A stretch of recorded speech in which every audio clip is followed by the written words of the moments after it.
ચલો આજે સવારે આપણે પહેલા જ પેશન્ટમાં આપણે પ્રતિકભાઈ આવ્યા છે, તો આપણે એમને જ પૂછીશું કે ક્યાંથી આવ્યા છે અને આજે શું ટ્રીટમેન્ટ લેવા આવ્યા છે.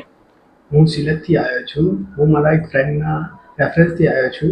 મારા ડાપરની દાઢ પડાવવામાં આવ્યો છું. અચ્છા, પ્રતિકભાઈને આપણે એક્સરે કરીને જોયું છે તો ડાપરની દાઢ પૂરેપૂરી સડી ગઈ છે અને આપણે એમને અત્યારે ડાપરની દાઢ કાઢવા માટે એનેસ્થેસિયા આપી દીધું છે. તો હવે આપણે જોઈશું કે ડાપરની દાઢ કાઢવામાં એમને કેટલી તકલીફ પડે છે, શું છે, કેટલું ઇઝીલી નીકળી જાય છે. પછી આપણે એમનો અનુભવ એમને ફરીથી પૂછીશું. ચલો આપણે જોઈએ કેવી રીતે ડાપરની દાઢ કાઢતા હોઈએ છીએ.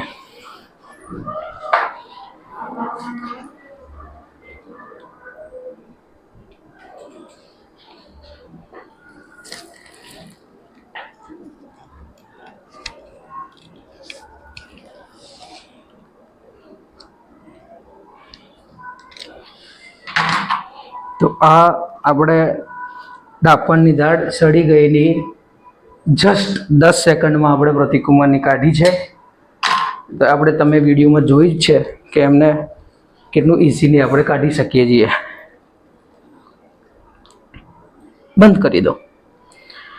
તમે કહેશો પ્રતિકભાઈ ડાપણની દાઢ તો કોઈ પેઇન કેવું કે કેવો અનુભવ રહ્યો? Thank you.